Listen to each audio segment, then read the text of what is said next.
Disinformation is going viral. The pandemic has given a boost to conspiracy theories like those propagated by QAnon, with its claim that Satan-worshipping pedophile elites are running our lives.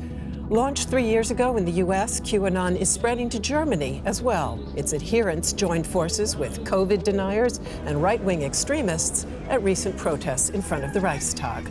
Some QAnon supporters on both sides of the Atlantic have been linked to violence.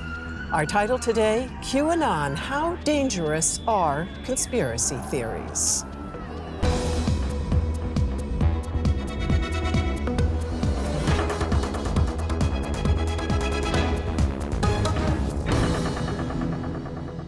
Welcome to The Point, and here are our guests. Felix Huesmann is a freelance journalist who has a focus on the far right, and he says the dangers of far-right ideologies were ignored too long. We shouldn't make that mistake again with QAnon. It's great to have with us Jochen Roose. He's a sociologist with Germany's Konrad Adenauer Foundation, and he says the belief in conspiracy theories is a mass phenomenon that is part of our society. And also great to welcome Theresa Locker. She works as an investigative journalist at online magazine Vice, and she thinks media's responsibility in framing QAnon is crucial for its containment. So let me start out by asking you, Jochen Roose, about a study that you recently published that shows that fully a third of those surveyed believe the world is being steered by secret forces. Why? What's behind that? Well, belief in conspiracy theories is quite widespread in societies in general, also in Germany. Though we didn't expect exactly that level, it's not a total surprise. We asked people the sentence you said to judge whether it's safely true, probably wrong, or surely wrong. And we found that 11% say it's definitely true, and another 19% say it's probably true, which is quite a surprise to us. So what is driving that? Is it fear? Is it anxiety, mistrust? What would you say is behind that? It's some kind of distrust in some sources. We have to keep in mind that behind that can be various motivations and ideas. People have very different ideas of what kind of actors or organizations are behind these secret forces and what they actually plan or do or whatever. And conspiracy theories usually live by being imprecise. So they integrate a lot, and then people who follow that only partly, buy some things, reject others. So it's very diffuse, and also the people who tend to believe it are also diffuse. They're often not absolutely sure about every element, but have a kind of feeling there is something going on. And that can be a strategy to deal with insecurity, with a very open, risky situation. Felix Huesmann, you say in your opening statement that we shouldn't underestimate QAnon's dangers. So spell it out for us, if you would, please. What is the danger here? Well, if you look at the United States, there have been some murders perpetrated by QAnon believers. There was the murder of a mob underboss in Staten Island in New York by a young man who said that he believed this mob underboss was a secret deep state agent, and he was about to arrest him because that was his mission given to him by Donald Trump. You might debate whether mental health issues might be a big underlying issue here as well, but conspiracy theories pose this danger of motivating people to commit violent acts, even of terrorism. The FBI classified QAnon as a possible risk for domestic terrorism last year in 2019. What about a risk to democracy as a whole? We just heard about the level of mistrust that many adherents of QAnon's theories show. Is that something that you think is growing because of these kind of websites and posts? Yes, definitely. If you look at what QAnon followers believe, what the followers of other conspiracy theories deeply believe in, you cannot really have a rational discourse with a lot of those people. If they are said to believe that there's this global cabal of pedophiles torturing and killing children to drink their blood and stay young forever, which is basically one main narrative of QAnon, that is completely not based in reality, but people believe that. And it's hard to argue with them because, especially as a journalist, everything you say is only giving them fuel because you're part of the deep state elite then as well. So, Theresa Locker, you say that we need to talk about how media frames QAnon. So tell us, how would you frame it? How would you describe what this movement is about and where it's taking us? Yeah, I would say that one of the most important aspects of that is that we shouldn't get too tangled up in like the weeds of the actual belief and the belief system, because we feed it, just like Felix said. The problem is that a lot of the QAnon supporters and adherents were basically begging reporters to ask Trump about what he thinks about QAnon. And as we know, wherever something is involved that aggrandizes him or begs the potential to aggrandize him, he replied with, well, you know, I think they like me. So it, of course, in this fanning on of the narrative, we forget that we have to frame that as the real-world consequences that happen and take place.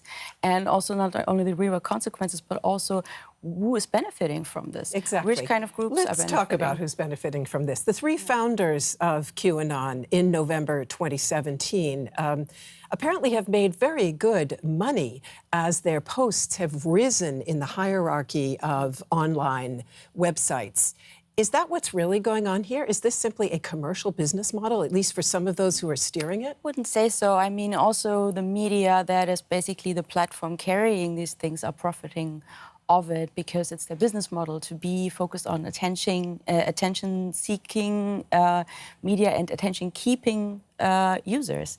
So, you know, the Facebook and YouTube algorithms, they propel people down into these rabbit holes of conspiracy theories. And it starts out with just like mild conspiracy theories, like weaved in here and there, and then it starts to go deeper. And one of the central and I think the most dangerous aspects of QAnon is that it is set out to make as like this DIY scavenger hunt, that you are supposed to puzzle together and, you know, you're part of a community, an enlightened community, and on the fringes of that are all kinds of economy. Merchandising on Amazon. I want to come back to that gaming element in just a moment. But let us first take a closer look at the protests against corona restrictions here in Germany, which have thrown together a motley crew of demonstrators, including adherents to QAnon. I trust conspiracy theories more than I trust the government. Everyone is waiting for the second wave. I've never seen the first one. Protests against the government's corona regulations. Tinfoil hats abound, but not a mask in sight. A rather peculiar mixture of different groups converged here in Berlin. They seemed harmless at first. But there were also extremists among them who waved flags of the former German Reich and even tried to force their way into the German parliament building. Brought to you by the letter Q. The QAnon movement was brandishing their symbol. They made a name for themselves by suspecting dark forces behind the past U.S. election campaign. The demonstration was the perfect opportunity to spread their ideology. Changes are being made behind the scenes that should come into effect in the next year or two. The time is coming, and it will all begin this fall. Then the banks will crash, and they'll receive even more money. What makes some people so receptive to conspiracy theories? Jochen Roose, your survey concludes that even before Corona, before the crisis, such beliefs that we just heard there in that report were in fact widespread in Germany. So does the fact that we're now seeing QAnon symbols at such protests really amount to a higher level of threat and danger? We don't know whether, due to the corona crisis, the belief in conspiracy theories increased. That is unclear up to now. But surely not all conspiracy theories are the same. And a specific problem and threat of QAnon is that the baddie, which you always have in conspiracy theory, I mean, conspiracy theory is like a fairy tale. You have the goodies and the baddies, and you have the pure, innocent children or princess who is threatened, etc. All these elements. The specific in QAnon is that the baddie is the state institutions in whole. And that is a specific problem compared to some others where, I don't know, the NASA faked the moon landing or whatever. So that does make a difference. But yes, it's widespread. And one reason is simply beyond this crisis experience. So even before that, if you believe in conspiracy theory, you're smarter than the others. So you're better than them and you can teach them. It's got some power. It's a power, and it also makes it more difficult to get back. To say, oh no, I was wrong, is then even more difficult.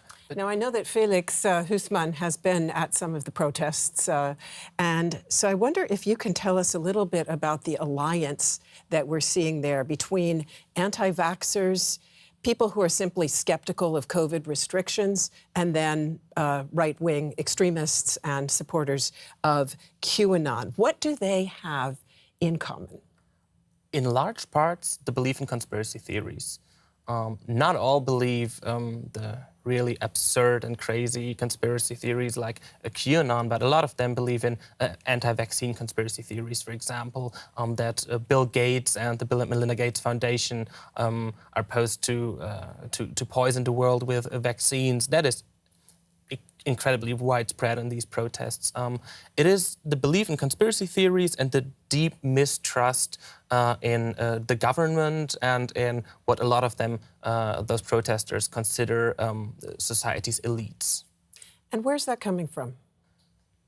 From a lot of different places, also politically. You have people there who would consider themselves, at least, rather left-leaning, who say, I'm anti-war, I've been on peace protests in the last couple of years. You have people there who at least look like hippies, who are connected by an esoteric and a conspiracist worldview as well. And then you have far-right extremists. You have what's called the Reichsbürger movement in Germany, which are people... Those were the ones that we saw in the report storming the steps of the Reichstag. Exactly. People who believe that Germany is still not a sovereign state and is still occupied by the Allied forces since World War II. And you had people in front of the American and the Russian embassy begging for a peace treaty for Germany to be signed. And a lot of these conspiracy theories around Germany not being a sovereign state are now intertwined with QAnon. Before, a lot of those people were very anti-American, but now with Donald Trump in charge as a president and as this savior figure in the QAnon belief, they turned to Donald Trump to set us free. And I want to talk about that in just a minute, but first let's a quick comparison of the numbers here in Germany and the U.S. Theresa Locker. From what I've read, Germany may have the most QAnon supporters of any country, second only to the U.S. Well, yeah, it's the way that these supporters are coming to life is hard to gauge and hard to count, I think, because they organize in fringe groups and often in fringe online groups, and these numbers can be greatly accelerated, and not all of the people who read into these groups, like one of the biggest Telegram groups, I think, has 120,000 members. And also a woman called Tamara Kay, who ordered to storm the steps of the Reichstag in this demonstration that happened just recently, anti-corona demonstration protests, was a member of this group and a very active member of this group, and also QAnon believer. But I would say that this is already a phenomenon that has gone global and cannot be contained. We have gone past that, basically, and it will spread. There are QAnon armies in several countries, in Iran, in Japan, in Finland, and the narrative will spread, I think, because the underlying current of this, or the underlying bias, is a projection bias. And this is what draws people to conspiracy theory, thinking that because the world has become so difficult and so hard to understand, there is something bigger at force. So, Jochen Roose, explain this to me, if you would, please, because QAnon's central thesis, at least in its early phases, was very US-centric and even very Trump-centric, with this idea that the president is a messianic figure fighting the cabal, the dark cabal of child abusing elitists. So how does that translate into a global and German movement? I'm afraid I can't explain that.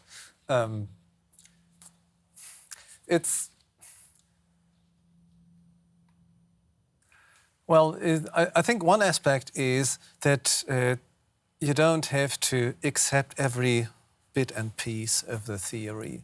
You can, believe in some parts, reject others. So it's fuzzy enough to absorb people. One aspect is that also people in Germany are interested in what happens in the US, and that is then again linked to conspiracy theory that the US is actually steering the whole world. Again, it's not homogeneous. It's not a fixed ideology where you find the big book explaining all your questions. It's far beyond that. It's just fuzzy and diffuse. If I might jump in there pretty quick. I think this mix of ideologies, we talked about the so-called Reichsbürger movement, that has the right-wing extremists. Yeah, formed into the QAnon movement in Germany as well. This is one part.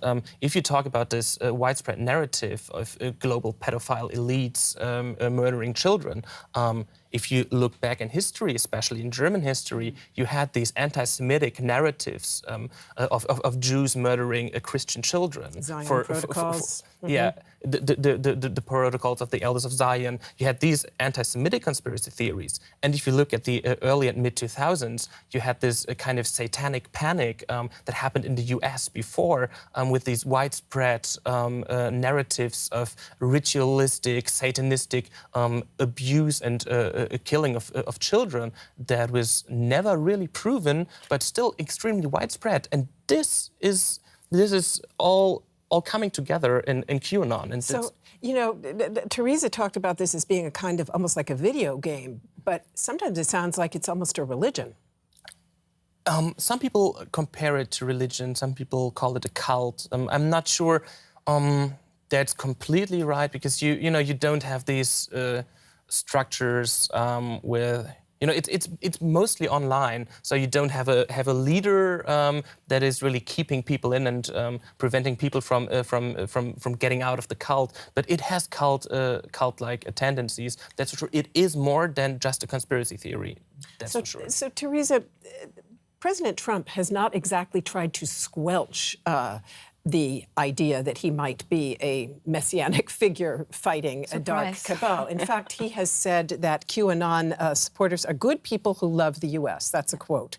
And along with at least one of his sons, he has retweeted QAnon posts. What impact does that have? Oh, it gives a lot of confirmation and a lot of sense, a lot of purpose to this entire movement. Whatever Trump, who is seen as this messianic figure, is saying about them. And yeah, the problem with that being something close to a cult or a religion, as we just said, is I think the problem is not only the tie-in into politics, but also that we've reached some kind of conspiracy singularity somehow. All of the conspiracy theories have plopped together and have been accelerated in this pandemic, which is why the movement gains so much traction. You have UFO believers and you have health community hippies, and they all propel something like completely misleading health advice that Donald Trump as well is sometimes spouting in his press conferences, like drinking bleach. And they all come together in this QAnon movement because of the, I think, extreme insecurity and mishandling of a massive crisis that also falls together with a global uprising against, racial injustice and police violence, which looks like everything is going to crash soon. Let's take a closer look at the links between QAnon and attempted acts of violence on both sides of the Atlantic. Could that threat rise in the face of unrest on American streets? Here's a look at a right-wing militia in Portland, Oregon. The American Wolf Militia at target practice. Their leader, Peter Diaz, is on a mission. He believes freedom in the U.S. is in danger and fears a coup against the government could be on the way. He and his troop patrol Portland. For weeks, demonstrations against racism and police violence have rocked the city. Diaz wants to put a stop to them. The police hanging back, I understand that they're worried about the numbers growing, but I would handle the situation differently if I had the manpower and equipment. Fortunately, he didn't, so he and his militia had to pull back. Violence is also on display in Portland. The situation has repeatedly escalated between Black Lives Matter demonstrators and the militia-like groups that repeat the QAnon mantra, "Save our children." The number of militias in the nation is increasing, and gun sales are as well. Is the U.S. on the verge of another civil war? Pretty good. Felix Huesmann, another civil war in the U.S. in part as a response to conspiracy theories. Is that too far-fetched? Yes, I think so. I think talking about the possibility of a civil war is vastly exaggerated. But there is the possibility of violence, especially if we look at November. If Trump is not re-elected, for a lot of these conspiracy theory believers, these QAnon followers, their savior is gone. The lone fighter against the deep state is gone, and that might motivate some people who already own firearms to take on the fight against the cabal themselves. So that is a real danger. Jochen Roose, signs and symbols associated with QAnon were evoked by right-wing terrorists here in Germany as well, in the attack on a politician in Western Germany, in an attack on a synagogue, and also on a shisha bar in Hanau. Would you say that conspiracy theories like those of QAnon actually incite and cause violence directly? Rather not. Well, not cause them directly, but probably they make it more likely. They are a background ideology which can be used by people prone to violence. And therefore, yes, also this ideological background is important. This is specific to QAnon conspiracy theory, while others do that at least less, though there is no harmless conspiracy theory. Theresa, Facebook, Twitter, and other social media sites claim that they're trying to crack down both on COVID disinformation and on QAnon itself. How good a job are they doing?